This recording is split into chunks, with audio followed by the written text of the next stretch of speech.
Okay, so this lesson is about understanding depth of the hips on a inclined plane like we strike with the golf ball. So when we go this way, so just so you understand what depth really is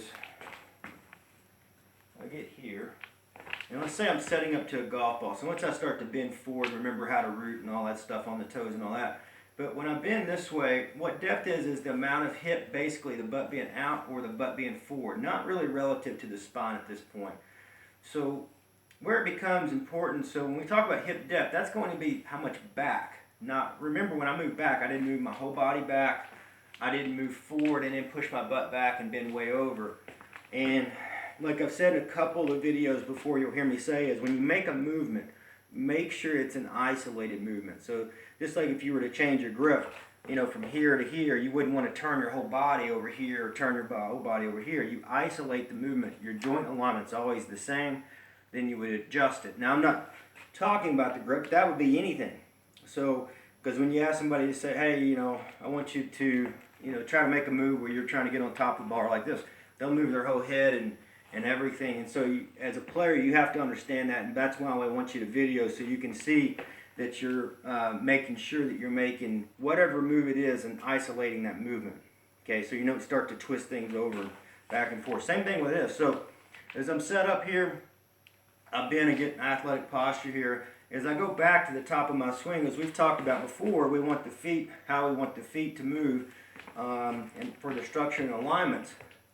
So when we get loaded like this, you'll see this kind of diagonal plane. This left foot is, or your lead foot's kind of going this way, but the depth of the hip is this way. So that's depth, okay?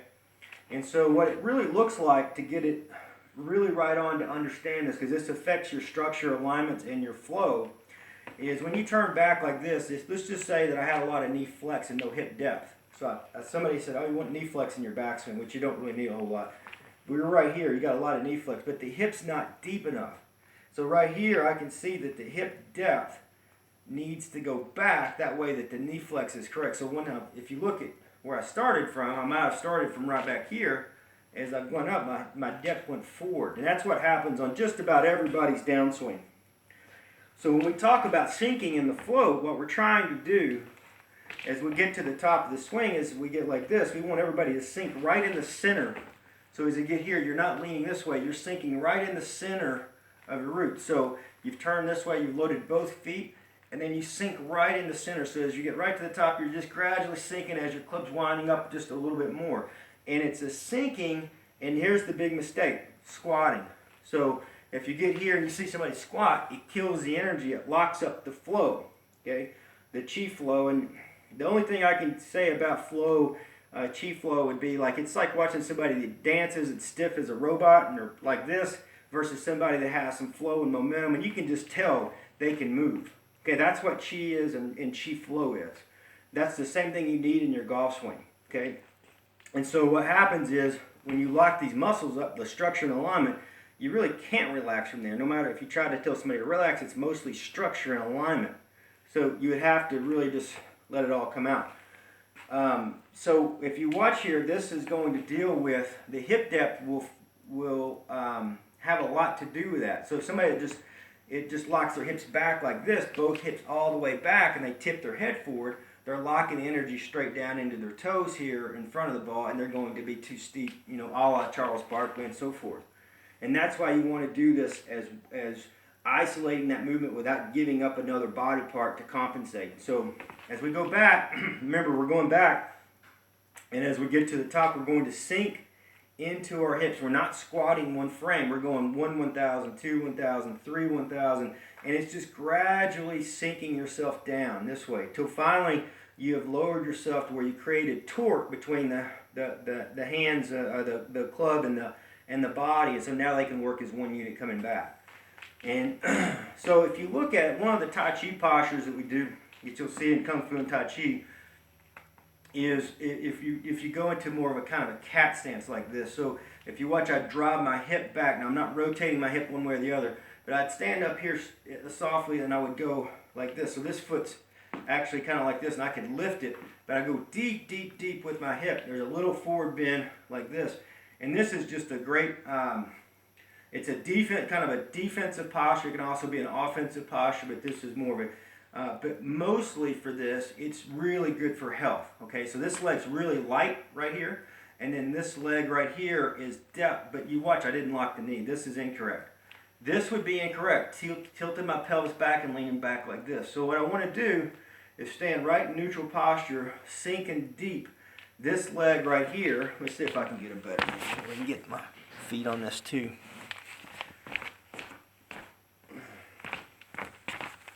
Probably redo this video anyway outside later on.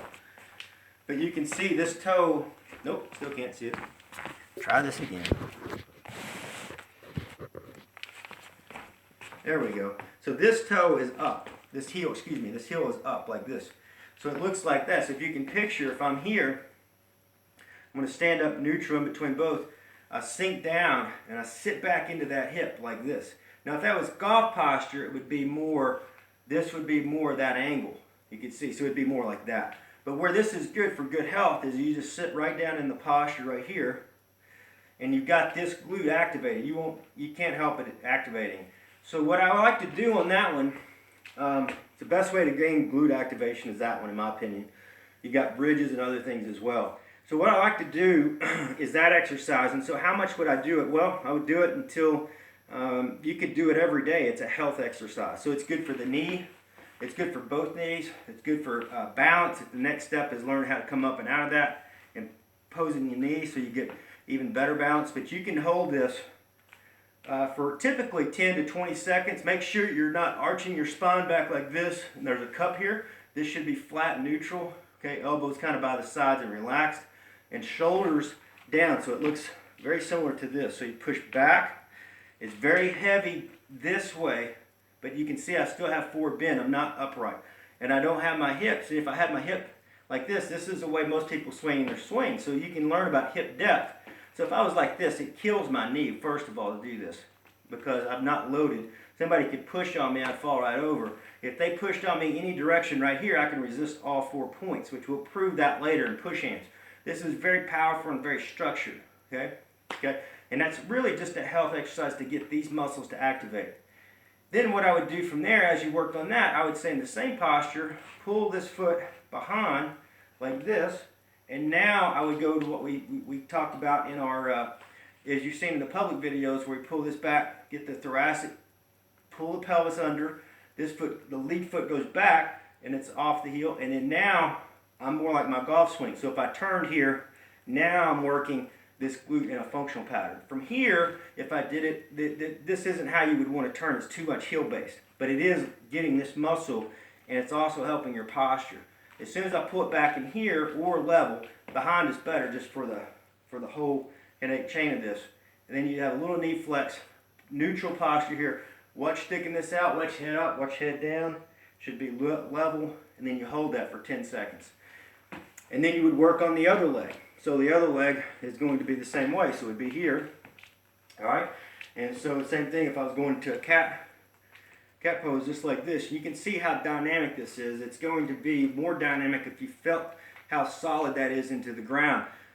You're basically, how you tell how rooted you are into the ground is the depth of the root. Okay, so how deep is it going into the ground? And basically how thick is the root. So when you push on somebody, it feels like it's a wall expanding. That's what it feels like. And then the responsiveness, being able to respond through that. So if you hit it, it would respond back. So those are the three characteristics you have to tell. And a lot of times you have to do this through push hands. So from here, now if you're squatting like this, it's a quad exercise. If I have the knee to kind of the tongue of the shoe, all right, to the tongue of the shoe, I'm sitting back and I extend the depth as far back as I can get, like this. Then it won't feel like a quad exercise. It'll feel, and I just stay there and I pose, all right?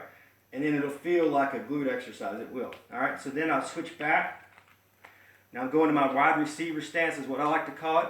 I'm really conscious putting my pelvis here. The pelvis, when I'm back like this, most of the time you'll see people, if anything, they'll stand up like this. You have to kind of push the pelvis back to neutral and sit really into that hip, okay? Just like that. So then when we go to the wide receiver stance, it'll be too far back. You have to tuck the pelvis under so it's flat. Pull the elbows back into here. You can even pull them back to the rib cage here. Watch how I'm tucking the pelvis here, like that. And I'll stay there for, again, it's all relative to what you can do. Listen to your body. Our whole program's based on field sensitivity and awareness. Be aware of what your body's telling you. You're going to have to go through some pain, but you don't want to do it so long that you can't walk for 3 days, where you do this for 2 hours and you're stuck. But that's a great exercise to get into and to understand the depth of the hips, okay? So when we take that, we've trained that, I'm going to give you one other one for thoracic, standing thoracic. This one, when you go back like this, is thoracic. Now you can turn, so if you watch when I do this, this is the one wide receiver stance. I've got my elbows back. Now again, I'm not like this, and I'm not twisted. I'm balanced and facing the camera. I feel like I'm in an athlete or in a wide receiver's posture, okay? And then when I turn, watch when I turn, I don't turn like this, I lose balance. Or I don't turn like this. Okay, I turn on the plane that I'm rotating, that my spine is on. Okay, so I'm here. Now I'm just going to turn this axis and not give this knee in an inch. That is crucial. If you turn like this is a no-go. You're not building any thoracic stability or mobility. If I turn, trying to think of another way, if I turn my hip, if I try to get here and I turn my hips back and my twist like this is not it. You want to maintain, I should be able to see my nose right here and not move really an inch, and then I twist around that, and I'm fighting that knee to stay on top of the foot and not allowing that to twist. So this is just stay here, and I don't want to, if I can't go there, I don't want to do it. I just want to go to where I feel torque, hold for 10, and then release. Okay, so I'm here, I get this rooted back. This would be a better rep. That's about my mobility, and it doesn't look like much until you see all of a sudden this, right? When you start to go to reality, you can start to crack that fascia up and start to open up through it. So same thing on the other side. So you do this on both sides, and you also do this side and you do this side. But your main thing is focus on your posture, neutral posture, okay? And then learning how to stay in that posture. And when I'm doing this here, you can see there's no rotation of the hips, but I'm turning that thoracic. Your thoracic's right in here, okay? And that will start to break that up. Now, if you don't know what neutral posture is, one of the most important things you can do on our website is go to the injury prevention page and study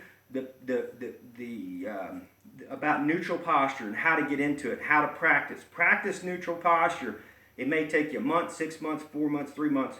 Practice the neutral posture until you can start to really get it, and you'll start to become the neutral posture versus having to really think about it. At first, you'll have to think about it and work on it. Okay. Now I'm going to give you another standing exercise here. So if you watch here, just basically your hands out in a golf stance here, pretty strong base, neutral posture. You are bending forward down this way slightly. You wouldn't want to bend more than this much anyway, but about right here. And then what we do is we take the hands. I don't want a lot of twist here. So if you're watching yourself on your iPad, which you should, you want to turn through the thoracic. There is some hip turn here. You're turning your right hip and left, but you're rooted downward. So when I say rooted downward, most people when they twist, they be up here. It's not rooted. You don't want to be down here. There's a center point through the plane of the body, so you can watch that as you're loading, and then you sink right into that. So it looked like this is what it looked like face on. So I've kept everything centered over my body. Down the line, this is what it looks like. So you can see the rotation here, the depth in my hips, and the angle of my body. When people break this angle up and down, usually it's this way, and it's also usually this way. That's when you have problems. So the first one's for the legs. So you have, when you get to here, you have the depth without going into the heels. You go back, you've got depth without going to the heels as you're in transition, and then you can keep all this, as we'll go through later. This one is so that you can open up and create potential torque into the backswing. So if I'm here, I'm tall, then I would sink, and then you can see where everything would come together. Now the same thing on this side. So you would do the same on this side. So you stretch, and now watch, this hand goes this way, and I don't bring it this way. So this is my lead hand, I'm going left-handed now. So if you watch here, I'm going to go turn, and I extend that spine just like this, and I would look. And then what that does is that really opens up the thoracic. You can see. So it's like that. So Primarily, you want this just on your backswing side. So if you were to overtrain this way. So I'm in posture. I'm going to push these away. All right, and then here's the next step to that, because this is actually a training exercise for your winter training in your golf. So I'm going to go here, and then what I'm going to do before I sink here, if you watch, I haven't sunk into my body, lowered yet. So if I go up here and I stay tall, and right as I get to the end of that stretch, I'm going to bring my left hand back up, my right hand down 6 inches, and this is what it would look like on the face on. More importantly, this is what it looked like on the down the line. So I'm here. I'm going to do this so you can see it. So I'm here, and I start to sink. I bring this down. The right hand would be behind, if you look at the shoulder right here. The right hand's behind the shoulder, and the left hand, not here. You're talking just a few inches behind. And it's on, you can see both wrists at this point are now on plane exactly to that shoulder.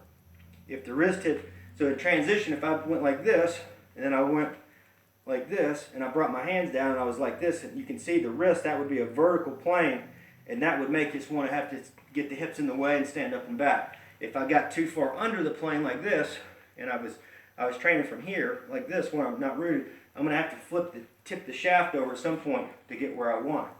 So for good training, you practice, it's like a fitness, right there, and then so as at the top, as I get tall here, I'm going to start to sink.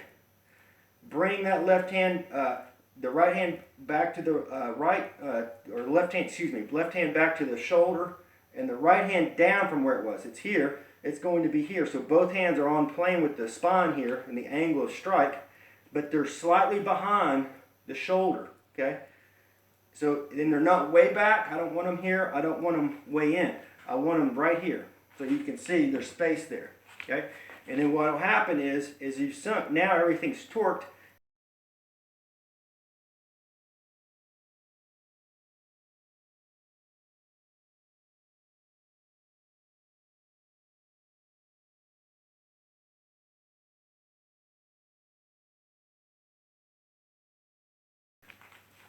I'm going to break this down a little bit more. So again, this is all training. Do not try to do this stuff in your golf swing by going and playing and hitting. There's totally separate. This is just training movement patterns so you can get familiar with them. That eventually your body will start to do it, and we can convert it onto the golf course. So we'll do this again. As I went up here, all right, I've spread my wings, so to speak, here. I've sinked down. I bring it back. Okay, I'm right here. Now from here, look at how much depth I have. I don't have a lot of knee flex. I have a little bit of knee flex, but I have a lot of depth. Okay, and that's from what happens is I've opened up and I've got the depth in my hips, and I've stayed tall. And then when I sink, what happens? That engages all this as one unit. Okay, now I've got the plane of the shaft and my arms to strike from to come in and strike. So all I have to do now is kind of that lateral pattern that we've talked about, which is going to be this. So if you look, as I'm going from here, I'm going to go slow motion. The depth, you want to keep the depth, not rotation. You want to keep the depth of those hips as much as you can get away with.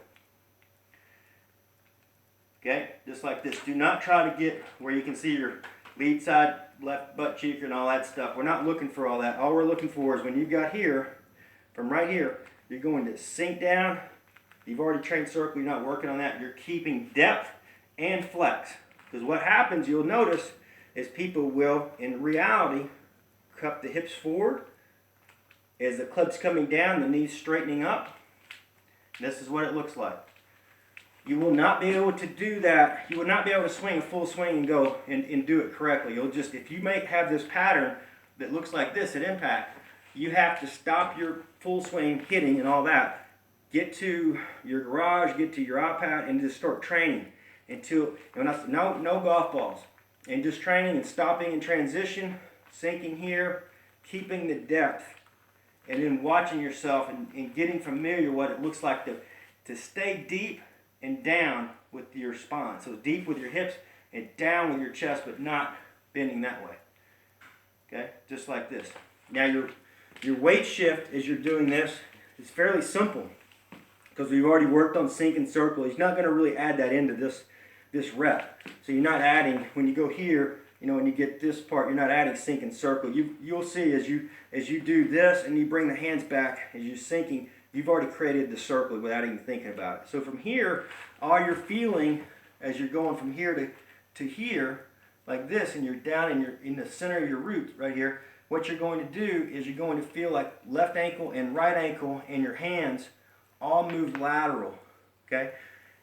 So to the target. And there will be rotation, you'll have to think about that. Do not try to get here and open the hips, because you'll do this and your pelvis will pop out, your lumbar will spin, and you'll be in problems.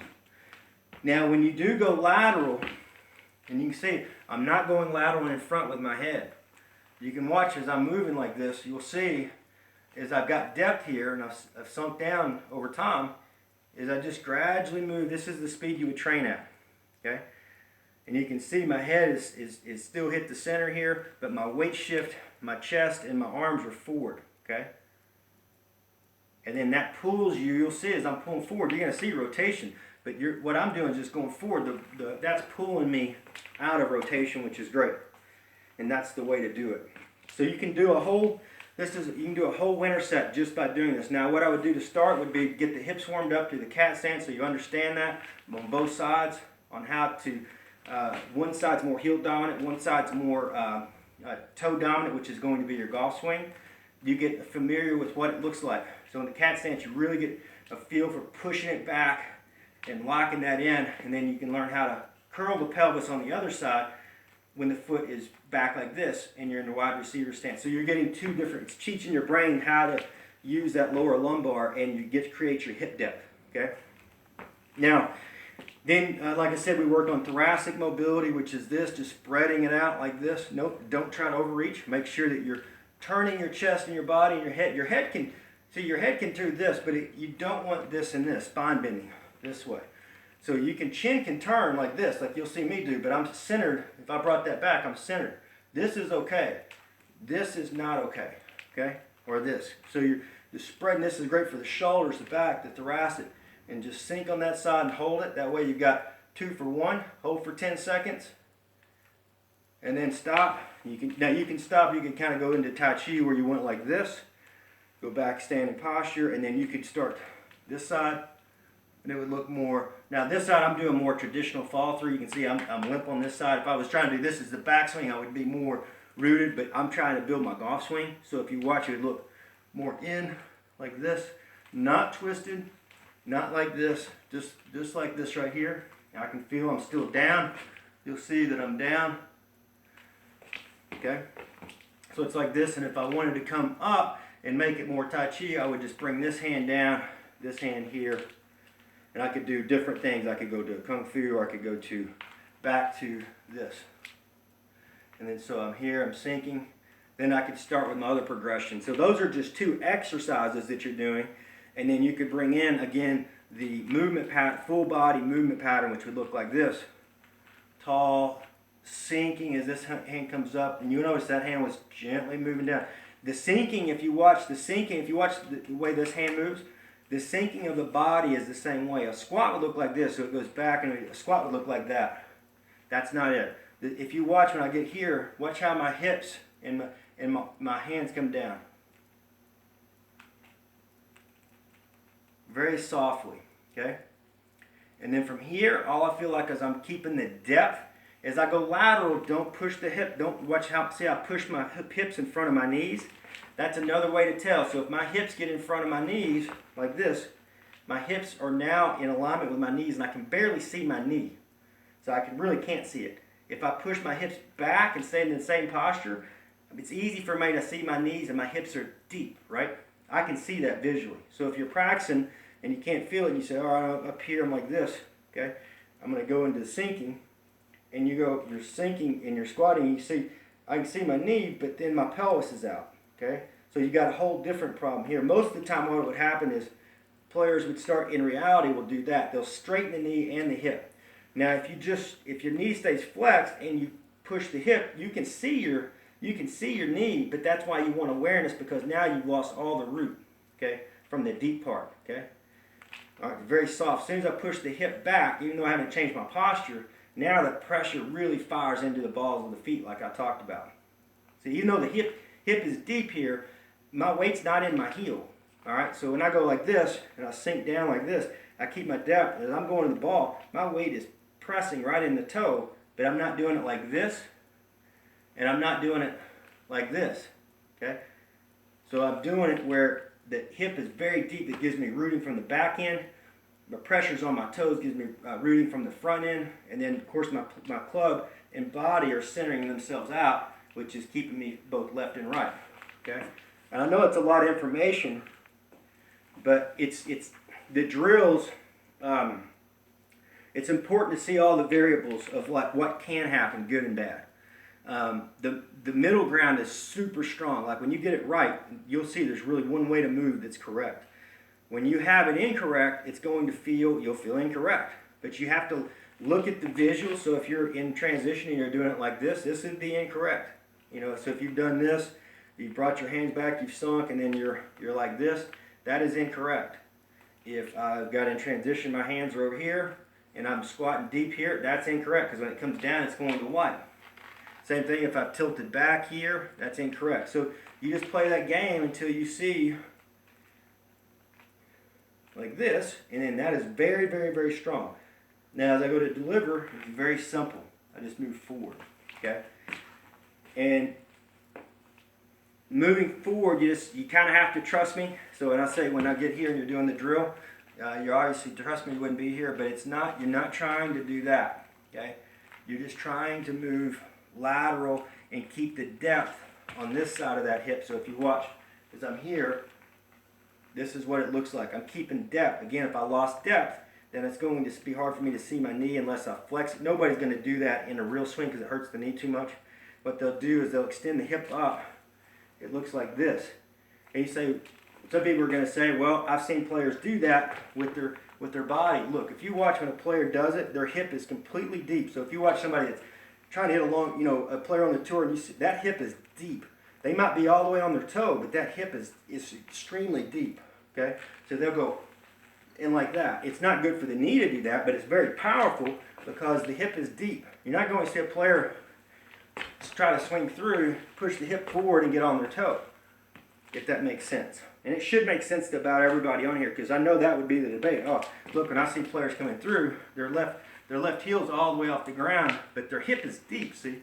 So if my hip is like this, so if I come through, I can have it all the way off the ground as long as that's, I'm not saying rotated, I'm saying deep. So it's not like that's what I'm talking about. It's just straight back. So it's deep like that, okay? If it's here, and the left toe and the hip is in front, okay, they're off the ground and there's no power. And so, one last thing before we get into finalizing, because most of the problems that people see if they've had instruction and so forth, and especially when you get to from the age around 35 to, I would say 30 to 70, is they get so concerned with trying to open their hips. And I proved this the other day to a gentleman that came out to the golf course, that he kept saying, I can't open my hips. I can't get my hips, you know, really open and all this stuff. And first of all, you don't want to be that open anyway. But second, what happens is, why is it that some players can get their hips more open than others? And I'm telling you, I found it's not physical limitations. It's not all this, you can't open your hip internal rotator this much, or it's not that. It's what happens is, in transition, that's why I coach this so much. In transition, the speed is, it's either breaking down or it's speeding up. So it can be down cocking and shooting out, or it gets here and it can be stiff and it's just all stiffness. There's no melting to it. So the speed, what happens, my point is, all those are the same. They're coming in fast, they're coming out fast. What happens if you take somebody and you pause at the top and you just let them pause, you let them turn back normal, you can't just take it up and pause. Turn your whole body and pause for a split second here, and just for a split second. And then you have them move, they can move. So if they're here like this and they're coming down, if you watch them, I pause right here, they're going to move correctly. You don't need a lot of rotation, but the reason why they look like this is because the club's trying to come down, their body's trying to turn, and the club's beating their body to the ball. Okay? Or that they get here and they snap it so hard that their body just stiffens up. When you come into transition and you stop and you sink and you just soften up and just kind of melt, or relax, the whole body will start to work more as one unit. And that's why we do a lot of the pause drill, and then we do the slow down effect. So eventually it starts with be pause as you sink, and then you go through softly. That's going to create better movement patterns and teach you how to learn. And eventually you'll see that there's a gentle pause in the swing of both body and club, just like you would see with Spieth and Roy McIlroy and all the great players, Tiger back in 2000. They get here, there's a little pause, and then they're back to the other way. Because it's not about talent, it's about understanding, okay? When players get up here and they cast their arms down and collapse, or they get up here and they're stiff, the body's not, I don't care how flexible and mobile you are, you're not going to move. Your body's just going to lock up and stiffen. So if you look at a position, sure, they're going to be off. You know, the reason why you'll see kids a lot of times that are wide open, so they're opposite. They'll be like this, and you know, a really young kid, is they'll get up here and they'll slow down. They'll have this big long swing, and they'll slow down, and then they'll just blast the hips. It's opposite. They have so much time in transition. So what happens is when they hear, they don't have the hip strength that we have when we're adults, and the core strength, so they snap and pop out. It is more of a function, but even they can learn if they understand the proper movement pattern.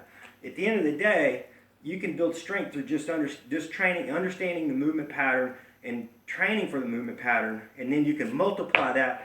That's first and foremost. And then you can multiply that if you do kettlebells, body weight training, and core training and all that. But you can have all the body weight training and core training in the world, and if your club's fast in transition like this, you know, collapsing, or you're getting here and you're down cocking, your body's just going to lock up, okay? And so my point is just remember, I've had 75-year-old men that came in that couldn't move their body and have been told that their whole life, and it's because of their hips and because they lost flexibility. And then after the lesson, after I showed them how to slow down and transition and collect both the body and the club, let it collect here, then all of a sudden you start to see, and they could feel themselves moving in time with the club. Again, it doesn't take a lot of rotation. It does take some, but the biggest killer for amateur golfers is that when they get to the top and they get here, it's that when they slam the club's bouncing around their body, they'll stiffen up and go, they'll either go out, but their hips will go forward like this, because it's not the hip problem, it's the club and body problem in transition. So that's why you have to stabilize in transition and get both the body and the club to work to settle down and come together as one unit. And then if you learn how to apply that one unit, that whole body connection in through the ball, that's all you're trying to do. It's really the goal from a technique standpoint of the whole program. But you have to be able to look at your videos and analyze yourself and say, which one am I? Where am I coming? What am I doing wrong? And then you start to need to auto-adjust until you start to get the movement pattern correct. And so anyway, I hope that really helps you. There's a lot of stuff on this video. It would take, you'd have to watch this video probably 20 to 30 times over a course of a couple of months to really, and be in the program 2, 3, 4 months before you go, I get the whole, I got the code. I broke the code on it. I get it.